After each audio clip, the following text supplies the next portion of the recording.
Hello friends, welcome back my YouTube channel biology science. आज हम आप लोगों के लिए पीजीटी बायोलॉजी 2013 का पेपर लेकर के आए हैं।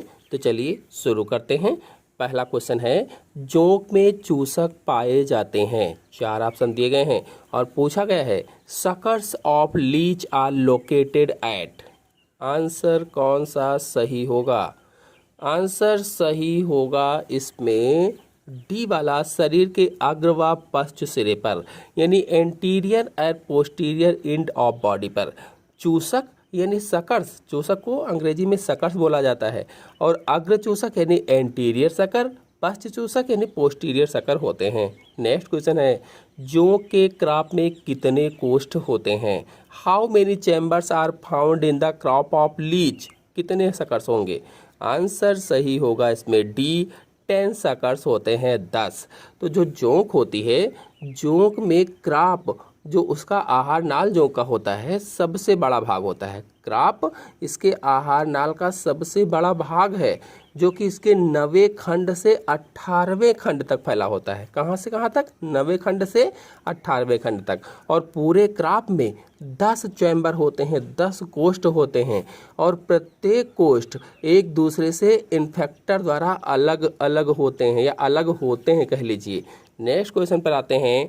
नेक्स्ट क्वेश्चन है, यूरोकॉर्डेटा में उत्सर्जन होता है।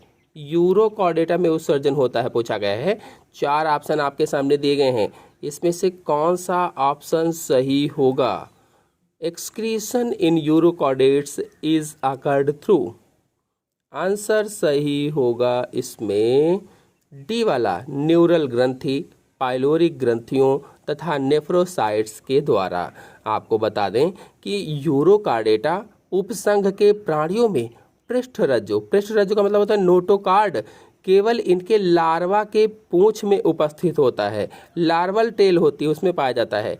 इनमें उत्सर्जन न्यूरल ग्रंथि है, पाइलोरिक ग्रंथि है और नेफ्रोसाइट्स के द्वारा होता है। और इनमें रक्त परिसंचरण तंत्र खुले प्रकार का होता है। अगर पूछ लिया जाए इस पर प्रश्न, तो ब्लड सर्कुलेशन कैसा होता है? ओपन टाइप होता है। और हर्डमनिया यूरोकार्डेटा उपसंघ का एक प्राणी है, इसका जंतु है हर्डमनिया। इसका उदाहरण समझ लीजिए। नेक्स्ट क्वेश्चन पर आते हैं। नेक्स्ट क्वेश्चन है, स्कोलियोडॉन की लाल रुधिर कणिकाएं होती हैं। स्कोलियोडॉन की लाल रुधिर कणिकाएं पूछा गया है, यानी erythrocytes in Scoliodon are. 4 option आपके सामने दिए गए हैं, और ऑप्शन सही होगा इसमें सी वाला, अंडाकार केंद्रक युक्त होती हैं। आपको बता दें कि स्कोलियोडॉन को डॉग फिश भी कहा जाता है, डॉग फिश। और इसकी लाल रक्त कणिकाएं जो होती हैं, जो एरिथ्रोसाइट्स होती हैं, वो ओवल शेप होती हैं, अंडाकार होती हैं। एक एक पॉइंट को ध्यान से समझिए, क्योंकि कहीं से भी प्रश्न बन सकता है। और इनमें एक केंद्रक न्यूक्लियस होता है, और आयरन का एक यौगिक हीमोग्लोबिन भी पाया जाता है। आते हैं नेक्स्ट क्वेश्चन पर। अधोगामी रूपांतरण विशिष्ट लक्षण है, यानी retrogressive Metamorphosis is characteristic of. कौन सा इसमें से ऑप्शन सही होगा? ऑप्शन सही होगा इसमें पहला, यूरोकॉर्डेटा। बता दें कि अधोगामी रूपांतरण यूरोकॉर्डेटा का विशिष्ट लक्षण है, विशिष्ट। और इनमें टैडपोल से वयस्क में विकास के दौरान, यानी जब टैडपोल से ये वयस्क बनने लगता है, बड़ा बनने लगता है, उस दौरान इसके कुछ अंग संकुचित होकर के लुप्त हो जाते हैं, गायब हो जाते हैं। आपको बता दें इसके प्रमुख उदाहरण यूरोकॉर्डेटा के हर्डमानिया है, बेट्रोइलस है, ये इसके कुछ प्रमुख उदाहरण होते हैं। आते हैं नेक्स्ट क्वेश्चन पर। जीवों द्वारा अपघटित होने वाला प्रदूषक है, प्रदूषण लिखा गया है, तो जीवों द्वारा अपघटित होने वाला प्रदूषक कौन सा होगा? आंसर इसमें सही होगा सी वाला, सीवेज।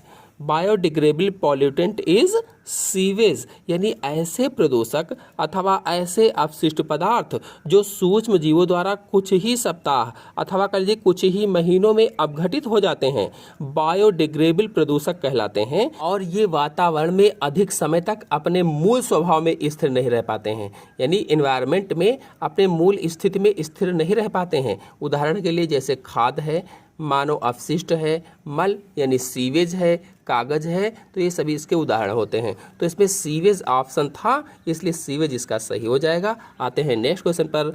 आरएनए तथा प्रोटीन का संश्लेषण होता है। किस अवस्था में आरएनए और प्रोटीन का संश्लेषण होता है? 4 ऑप्शन दिए गए हैं और पूछा गया है synthesis of RNA and proteins takes place in. Answer इसमें सही होगा सी, G1 तथा G2 फेस में आरएनए और प्रोटीन का संश्लेषण होता है। आपको बता दें कि कोशिका चक्र की 4 प्रमुख अवस्थाएं होती हैं, G1, S, G2, M, जिसमें से M को विभाजन अवस्था कहा जाता है और अन्य जो 3 बची हुई हैं यानी G1, S और G2 ये इंटरफेस के अंतर्गत आती हैं, इंटरफेस के अंतर्गत आते हैं। नेक्स्ट क्वेश्चन पर, नेक्स्ट क्वेश्चन है सबसे छोटा फीता कृमि होता है। सबसे छोटा फीता कृमि कौन सा होता है? 4 ऑप्शन दिए गए हैं और पूछा गया है स्मॉलेस्ट टेप वार्म इज।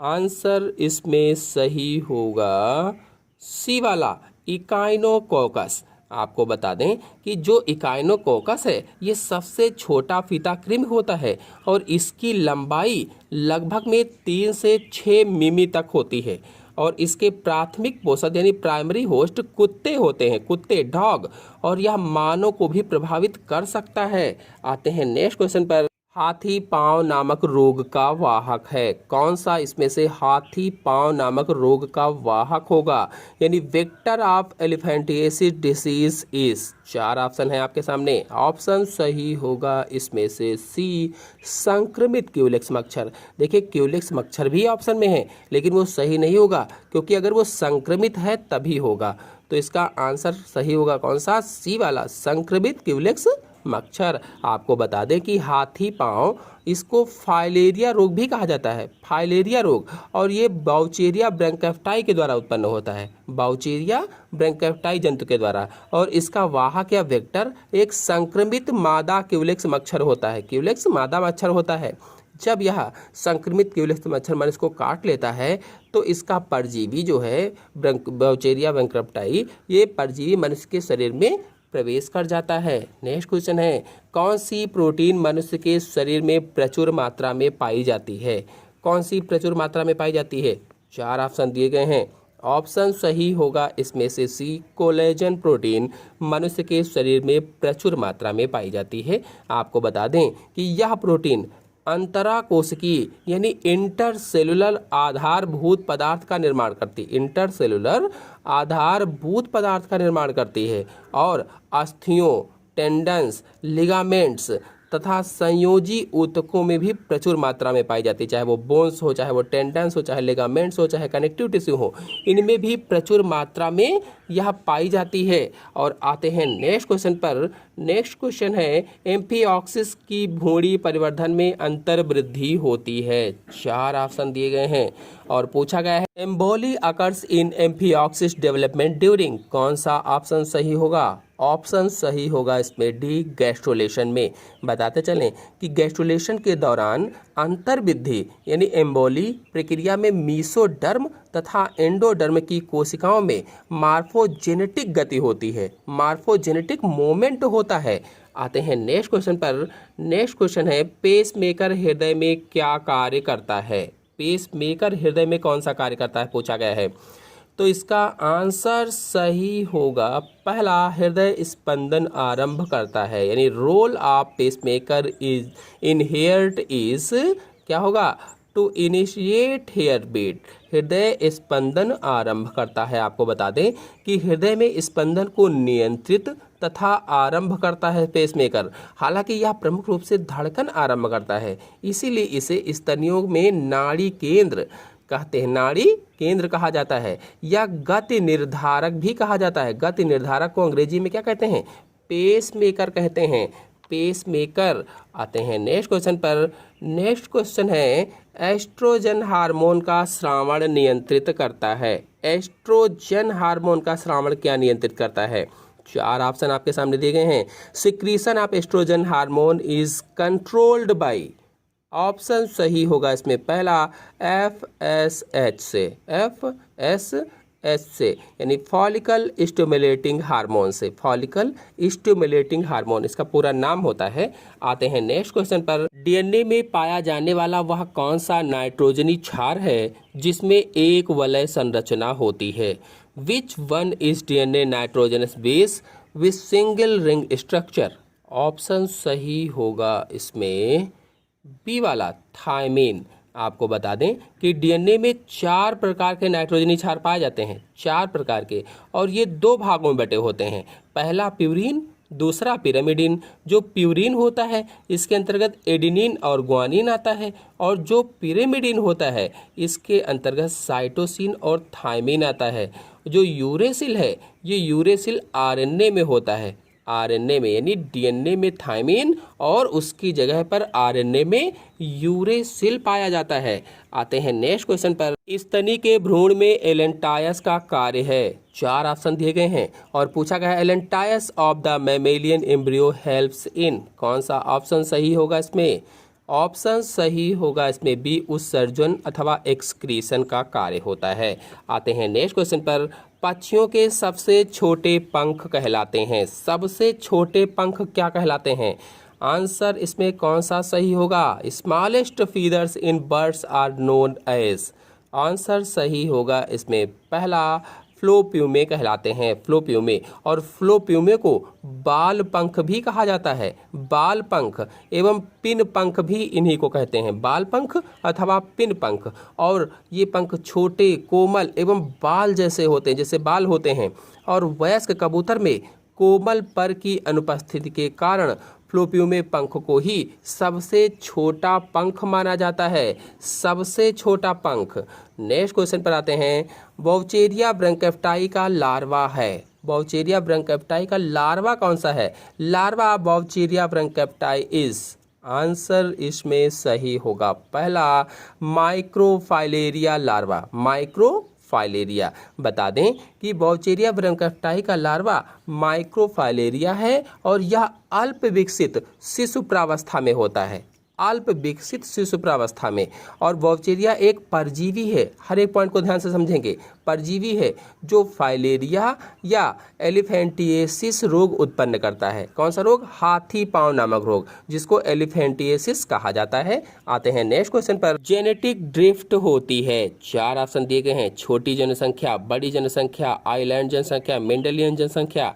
और पूछा गया है genetic drift operate in. Option सही होगा इसमें पहला, छोटी जनसंख्या। जीनी अपवहन भी जेनेटिक ड्रिफ्ट को कहा जाता है, चाहे आप जीनी अपवहन कहें चाहे जेनेटिक ड्रिफ्ट कहें। और इसमें छोटी आबादी पर ये लागू होती है, स्मॉल पॉपुलेशन पर लागू होती है। नेक्स्ट क्वेश्चन है, निम्न में से कौन सी प्रकार की कोशिकाएं स्पंज में भोजन संचय करती हैं? Which of the following types of cell store reserve food in sponges? Option सही होगा इसमें डी, थीसोसाइट्स। थीसोसाइट्स प्रकार की जो कोशिकाएं होती हैं ये स्पंज में भोजन का संचय करती हैं। और स्पंज की देहभित्ति में 3 स्तर होते हैं, 3, जिनमें विभिन्न प्रकार की कोशिकाएं होती हैं 3 स्तरों में। और इनमें थीसोसाइट्स मीसोफिल स्तर में होती हैं, मध्य स्तर में होती हैं। हर एक पॉइंट को समझिए, कहीं से भी प्रश्न बन सकता है। तो थीसोसाइट्स कहाँ होती हैं? मीसोफिल स्तर में होती हैं या मध्य स्तर में होती हैं। और ये भोजन का संचय करती हैं, भोजन का। और ट्रोफोसाइट्स भी मीसोफिल स्तर में होती हैं, जिनका कार्य पोषण प्रदान करना होता है, पोषण। और पिनेकोसाइट्स बाहरी स्तर पर होती हैं, पिनेकोडर्म। तथा कोइनोसाइट्स भीतरी स्तर पर होती हैं, जो मुख्यतः रक्षात्मक स्तर बनाती हैं, रक्षात्मक स्तर। आते हैं नेक्स्ट क्वेश्चन पर। ब्रैंकियोस्टोमा में जल की धारा उत्पन्न होती है। 4 ऑप्शन दिए गए हैं और पूछा गया है current of water is produced in Branchiostoma by. Answer इसमें सही होगा पहला, रोमाभ के द्वारा अथवा बाइसेलिया के द्वारा। बता दें कि ब्रैंकियोस्टोमा में मुख के चारों तरफ रोमाभ युक्त सिराई पाए जाते हैं, सिलिएटेड सिराई पाए जाते हैं। और ये जो सिराई होते हैं ये संवेदी होते हैं, सेंसरी होते हैं। और इनके रोमाभ या सिलिया जल की धारा उत्पन्न करने का कार्य करते हैं। नेक्स्ट क्वेश्चन है, एंटीकोडान होते हैं। किसमें एंटीकोडान होते हैं? आंसर सही होगा बी, टीआरएनए में होते हैं, टीआरएनए। आपको बता दें कि एंटीकोडान लूप टीआरएनए का विशिष्ट लूप होता है। और अलग अलग प्रकार के टीआरएनए में अंतर केवल इसी लूप के कारण ही होता है। और इस लूप के सिरे पर 3 न्यूक्लियोटाइड का एक विशेष क्रम पाया जाता है, जिसे एंटीकोडान कहा जाता है। नेक्स्ट क्वेश्चन है जैव भू रासायनिक चक्र किसके चक्रण को प्रदर्शित करता है। जैव भू रासायनिक चक्र 4 ऑप्शन दिए गए हैं और पूछा गया है जैव भू रासायनिक चक्र किसके चक्रण को प्रदर्शित करता है। तो इसमें से ऑप्शन सही होगा बी वाला, पारिस्थितिकी तंत्र में पोषक पदार्थों का प्रवाह इस पर निर्भर करता है, पारिस्थितिकी तंत्र में पोषक पदार्थों के प्रवाह पर। नेक्स्ट क्वेश्चन है वाहक प्लाज्मिड के डीएनए में अपनी इच्छा अनुसार जीन का प्रवेश कराना कहलाता है। तो आंसर इसमें कौन सा सही होगा। आंसर सही होगा इसमें सी, जीन क्लोनिंग, यानी वाहक प्लाज्मिड के डीएनए में अपनी इच्छा अनुसार जीन का प्रवेश कराना जीन क्लोनिंग कहलाता है। नेक्स्ट क्वेश्चन है जिलेटिन से कैप्सूल का निर्माण जंतु के किन भागों को उबाल कर किया जाता है। The capsule are made of gelatin obtained by boiling which part of the animal. Answer सही होगा इसमें डी, उपरयुक्त सभी, यानी सींग, खुर और त्वचा को उबालकर किया जाता है। बता दें कि जिलेटिन स्तनधारी जंतुओं के त्वचा व उसके व्युत्पन्न संरचनाओं में उपस्थित केराटिन प्रोटीन को उबालने से प्राप्त होता है और इसका निर्माण कैप्सूल के निर्माण के लिए किया जाता है, कैप्सूल बनाने के लिए किया जाता है। आते हैं नेक्स्ट क्वेश्चन पर। भारत में प्रोजेक्ट टाइगर की शुरुआत हुई, यानी project tiger was launched in India. Option सही होगा इसमें पहला 1973 में, 1973 में हुई थी। प्रोजेक्ट टाइगर एक बाघ संरक्षण कार्यक्रम है, बाघ संरक्षण कार्यक्रम, और इसकी शुरुआत 1973 में भारत सरकार द्वारा प्रधानमंत्री इंदिरा गांधी के कार्यकाल के दौरान की गई थी और इसका मुख्य उद्देश्य था बंगाल टाइगर के पर्याप्त आबादी को उपयुक्त प्राकृतिक आवास उपलब्ध कराना और उन्हें लुप्त होने से बचाना भी। आते हैं नेक्स्ट क्वेश्चन पर। नेक्स्ट क्वेश्चन है हीमोकोरियल अपरा पाया जाता है। हीमोकोरियल अपरा, तो आंसर इसमें कौन सा सही होगा। Haemochorial placenta is found in, पहला वाला, मनुष्य तथा बंदरों में पाया जाता है। प्राइमेट स्तनधारियों में कोरियोनिक एपिथेलियम मात्र रुधिर में सीधे डूबा रहता है। क्यों? क्योंकि इसमें गर्भाशयी रोधक अनुपस्थित होता है, एब्सेंट होता है, और ऐसे प्लेसेंटा या अपरा को हीमोकोरियल प्लेसेंटा कहा जाता है या हीमोकोरियल अपरा कहा जाता है। आते हैं नेक्स्ट क्वेश्चन पर। सरीसृप जंतुओं का युग है, 4 ऑप्शन दिए गए हैं। पूछा गया है age of reptiles is known as. Answer सही होगा इसमें सी, मीसोजोइक महाकल्प, मीसोजोइक इरा। आपको बता दें कि मीसोजोइक महाकल्प का प्रारंभ 24.8 करोड़ वर्ष पहले हुआ था। 24.8 करोड़ वर्ष पहले लगभग में है ये, और इसकी अवधि 18.3 करोड़ थी, 18.3 करोड़ तक चला और इसे सरीसृपों का युग कहते हैं। सरीसृपों का एज ऑफ रेप्टाइल्स कहा जाता है। क्यों? क्योंकि इसमें सरीसृपों का उद विकास अपनी चरम सीमा पर था और इनकी विभिन्न जातियां जलीय, स्थलीय, वायवीय तीनों प्रकार से वास करती थी। नेक्स्ट क्वेश्चन है शरीर में ऊर्जा का मुख्य स्रोत है। Major source of energy in the body is. कौन सा ऑप्शन सही होगा इसमें?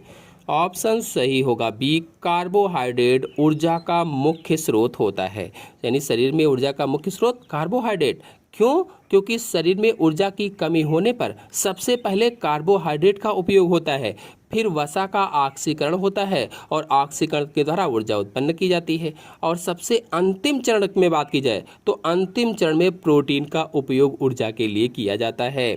आते हैं नेक्स्ट क्वेश्चन पर। अरस्तु की लालटेन किससे संबंधित है? 4 ऑप्शन दिए गए हैं और पूछा गया अरस्तु की लालटेन किससे संबंधित है। आंसर सही होगा बी, चबाने के लिए। आपको बता दें कि अरस्तु की लालटेन इकाइनोडर्मेटा संघ के वर्ग इकाइनाइडिया के जंतुओं, कौन कौन से जंतुओं, जैसे इकाइनस है, समुद्री अर्चिन जिसको कहा जाता है, इसमें पाई जाती है, और यह इसका चबाने वाला अंग है, चबाने वाला अंग है जो चलने में भी सहायता करता है, चबाने में भी चलने में भी सहायता करता है और इसका आकार ग्रीक के प्राचीन समुद्री जहाज़ों की लालटेन जैसा है, इसीलिए इसको अरस्तु की लालटेन कहा जाता है। अरस्तु की इसलिए क्योंकि इसको अरस्तु ने सबसे पहले खोजा था, इसलिए अरस्तु की लालटेन कहा जाता है। क्योंकि खोजा इन्होंने इसलिए अरस्तु की लालटेन हो गया। नेक्स्ट क्वेश्चन है, इकाइनोकोकस ग्रेन्युलोसस का प्राथमिक पोषक है, कौन सा होगा? आंसर इसमें सही होगा बी, कुत्ता प्राथमिक पोषक होता है, कुत्ता। आपको बता दें, इकाइनोकोकस ग्रेन्युलोसस एक परजीवी जंतु है, पैरासिटिक एनिमल है और यह कुत्तों, बिल्लियों, लोमड़ियों आदि की आंत में परजीवी के रूप में रहता है, जो इनका प्राथमिक पोषक या होस्ट है और कभी कभी मनुष्य में भी पाया जाता है। आते हैं नेक्स्ट क्वेश्चन पर। नाल वाले स्तनधारी जंतु का अंडा होता है। Egg of eutherian mammals is, नाल वाले स्तनधारी, आंसर सही होगा इसमें डी, माइक्रोलेसिथल। माइक्रोलेसिथल। आपको बता दें कि सूक्ष्म पीतक यानी माइक्रोलेसिथल अंडों में पीत की मात्रा बहुत कम होती है और ये एम्फिऑक्सिस, मार्सुपियल तथा यूथेरियन का मतलब नाल वाले स्तनधारियों में पाए जाते हैं। हालांकि अगर देखा जाए तो मनुष्य के अंडे में पीत लगभग अनुपस्थित होता है और इसे अपीतक कहा जाता है। अपीतक, पीत अनुपस्थित है तो क्या कहेंगे? अपीतक कहेंगे। नेक्स्ट क्वेश्चन है, मोलस्का में श्वसन वर्णक होता है। मोलस्का में श्वसन वर्णक पूछा गया है। Respiratory pigment in Mollusca is, answer सही होगा इसमें सी, हीमोसाइनिन श्वसन वर्णक होता है। जो मोलस्का संघ है और आर्थ्रोपोडा संघ है, इसके कुछ जंतुओं में हीमोसाइनिन नामक श्वसन वर्णक या रेस्पिरेटरी पिगमेंट पाया जाता है, जो इनके रुधिर प्लाज्मा में घुला होता है। रुधिर प्लाज्मा में ध्यान देंगे और रुधिर को नीला रंग प्रदान करता है, नीला, और नीला रंग प्रदान करने के साथ साथ श्वसन वर्णक का कार्य श्वसन क्रिया के दौरान गैसीय परिवहन का होता है, यानी गैसों का परिवहन भी करता है और हीमोसाइनिन O2 को शरीर के विभिन्न भागों में पहुंचाता भी है। आते हैं नेक्स्ट क्वेश्चन पर। निम्नलिखित में से किसका जेनेटिक पदार्थ RNA होता है? किसका जेनेटिक पदार्थ RNA होता है? आंसर सही होगा इसमें सी, एड्स अथवा HIV वायरस को रेट्रोवायरस कहा जाता है और इसी का जेनेटिक पदार्थ जो होता है वो RNA होता है। यानी न्यूक्लिक अम्ल में या तो DNA या तो RNA पाया जाता है, तो इसमें क्या पाया जाता है? RNA पाया जाता है। नेक्स्ट क्वेश्चन पर आते हैं। एम्फिऑक्सिस संबंधित है। एम्फिऑक्सिस बिलोंग्स टू, किससे संबंधित है? आंसर सही होगा इसमें पहला, सिफेलोकॉर्डेटा से संबंधित है। और हेमिकॉर्डेटा अगर पूछा जाता तो बैलोनोग्लॉसस है, सैकोगोग्लॉसस है। यूरोकॉर्डेटा अगर पूछा जाता तो हर्डमानिया है, पाइरोसोमा है, इससे संबंधित होते हैं। सिफेलोकॉर्डेटा में एम्फिऑक्सिस और ब्रैंकियोस्टोमा पाए जाते हैं। आते हैं नेक्स्ट क्वेश्चन पर। नेक्स्ट क्वेश्चन है, मोती उत्पन्न करने वाले भारतीय प्रजाति है। मोती उत्पन्न करने वाले, pearl producing Indian species in, answer सही होगा इसमें डी, पिंकटेडा बुल्गेरिस। पिंकटेडा बुल्गेरिस मोती उत्पन्न करता है, यानी उत्तम प्रकार का मोती पिंकटेडा की विभिन्न जातियों से प्राप्त किया जाता है और इन्हें सामान्यतः पर्ल ओयस्टर के नाम से जाना जाता है। पर्ल ओयस्टर कहते हैं और ये मोलस्का संघ के जीव हैं। मोलस्का संघ के, ये भी ध्यान देंगे, एक एक पॉइंट को समझेंगे। पिंकटेडा बुल्गेरिस मोती उत्पन्न करने वाला भारतीय प्रजाति है, जिसे भारतीय पर्ल ओयस्टर कहा जाता है। Perl oyster. नेक्स्ट क्वेश्चन पर आते हैं। झींगा मछली के उत्सर्जी अंग हैं। एक्सक्रेटोरी ऑर्गन ऑफ प्रॉन इज, झींगा मछली अथवा प्राण, तो आंसर सही होगा इसमें पहला, ग्रीन ग्रंथि होती हैं, ग्रीन ग्रंथि। नेक्स्ट क्वेश्चन पर आते हैं। सिस्टोमा में गायनकोफोरिक कैनाल पाई जाती है। सिस्टोमा में गायनकोफोरिक कैनाल किसके लिए पाई जाती है? आंसर सही होगा इसमें पहला, नर में मादा को पकड़ने के लिए पाई जाती है। सिस्टोमा को सामान्यतः रुधिर फ्लूक भी कहा जाता है, ब्लड फ्लूक के नाम से भी जाना जाता है और यह मनुष्यों की रुधिर वाहिनियों में परजीवी के रूप में पाया जाता है और इसका द्वितीयक पोषक घोंघा होता है। प्राथमिक पोषक मनुष्य, द्वितीयक पोषक घोंघा होता है। सेकेंडरी होस्ट स्नेल होता है, घोंघा होता है, और नर सिस्टोमा में गायनकोफोरिक कैनाल पाई जाती है। इसका उपयोग निषेचन के समय मादा को पकड़ने के लिए किया जाता है। गायनकोफोरिक कैनाल का उपयोग निषेचन के समय मादा को पकड़ने के लिए करते हैं, और निषेचन के बाद मादा नर से अलग होकर अंडे देती है। आते हैं नेक्स्ट क्वेश्चन पर। पक्षी जो ऊपरी जबड़ा हिला सकता है, इसमें से कौन सा ऐसा पक्षी है जो ऊपरी जबड़ा हिला सकता है? बर्ड विद मोबिल अपर जा इज आंसर सही होगा बी पैरोट, यानी तोता ऊपरी जबड़ा हिला सकता है। और तोते में हुक की तरीके की चोंच होती है, विशिष्ट संरचना बनी होती है, मजबूत सी होती है, और इसके ऊपरी जबड़े जो होते हैं वो स्वतंत्र रूप से गति करने में सक्षम होते हैं, गति कर सकते हैं, और इसकी चोंच कठोर फलों को तोड़ने का काम करती है। नेक्स्ट क्वेश्चन है, किसमें अस्थिमज्जा नहीं पाई जाती है? Bone marrow is not found in answer सही होगा इसमें बी पक्षियों में अस्थिमज्जा नहीं पाई जाती है।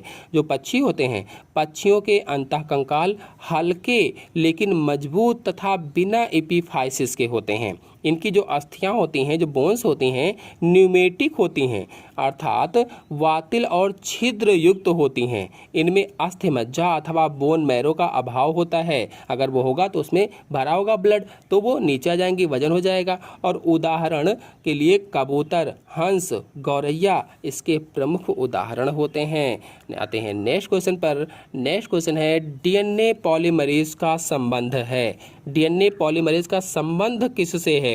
तो आंसर सही होगा इसमें पहला डीएनए के द्विगुणन से है, यानी डीएनए डुप्लीकेशन से है। अगर द्विगुणन पर वीडियो देखना चाहते हैं तो मेरे चैनल में अपलोडेड है, आप लोग जाकर के देख सकते हैं। और डीएनए से डीएनए निर्माण की क्रिया ही द्विगुणन कहलाती है, यानी एक डीएनए से अदर डीएनए बनने की क्रिया को ही रेप्लिकेशन अथवा डुप्लीकेशन कहा जाता है या द्विगुणन कहा जाता है।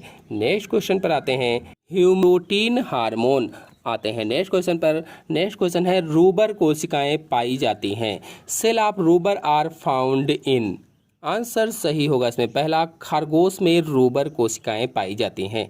खरगोश के भ्रूण में बाहरी परिधि की तरफ ट्रोफोब्लास्ट की कोशिकाएं एक सतह बनाती हैं, निर्मित करती हैं। उसी सतह को रूबर की कोशिकाएं कहा जाता है। नेक्स्ट क्वेश्चन है, HDH हार्मोन की कमी से मूत्र परित्याग पर प्रभाव पड़ता है।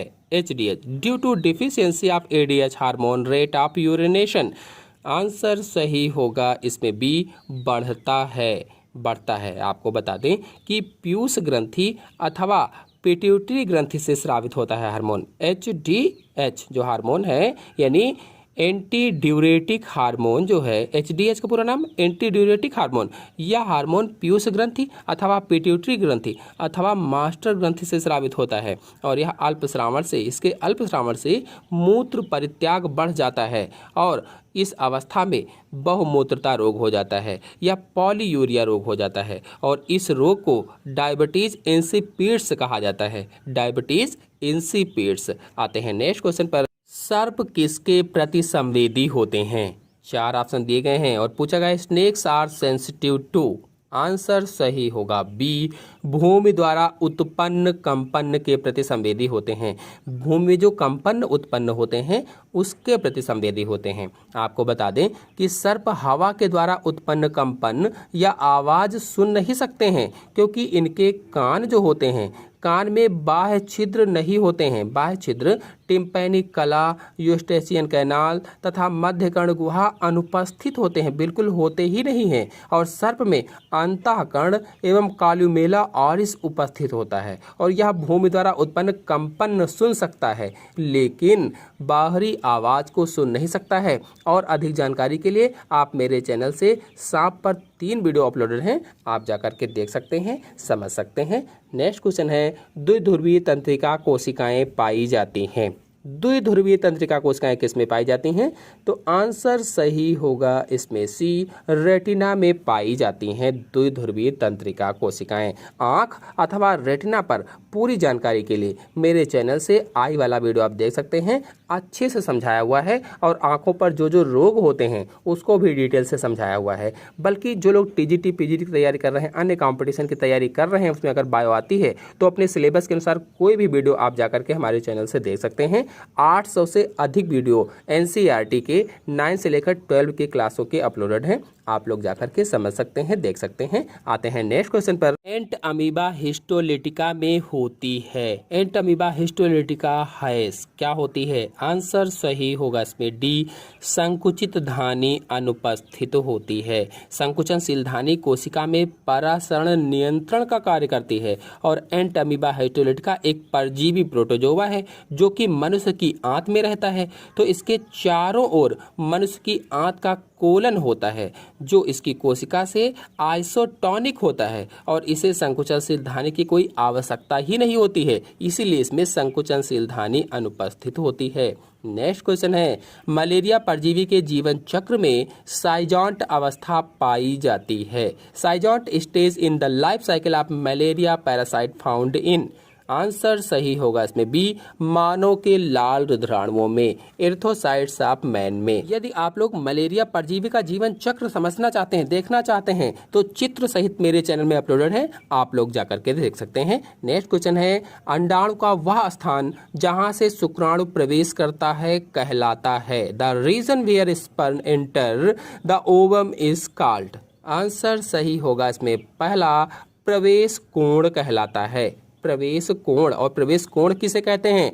तो जब शुक्राणु अंडाणु के संपर्क में आता है तो अंडाणु का कोशिका द्रव्य तथा कोशिका कला संपर्क वाले स्थान पर, जहां पर संपर्क होता है, संपर्क वाले स्थान पर बाहर उभर जाते हैं, उसे ही प्रवेश कोण कहा जाता है या रिसेप्शन कोण कहा जाता है। तो प्रवेश कोण या रिसेप्शन कोण क्या हुआ? जब शुक्राणु अंडाणु के संपर्क में आया तो अंडाणु का जो कोशिका द्रव्य होता है, कोशिका कला वाला भाग जो होता है, वो जहाँ पर संपर्क करता है उस स्थान पर फूल जाता है, उसे ही प्रवेश कोण कहा जाता है। और इसी स्थान से, यानी फूले हुए स्थान से ही शुक्राणु अंडाणु में प्रवेश करता है। तो इस तरह से ये प्रश्न हो जाएगा। तो शेष बचे हुए प्रश्न, यानी इस पेपर के जो शेष प्रश्न बचे हुए हैं वे अगले वीडियो में बताएंगे। आज के अंक में इतना ही। अगले अंक की जानकारी के लिए मेरे चैनल को सब्सक्राइब कर लीजिए और वीडियो को लाइक तथा शेयर कीजिए। धन्यवाद।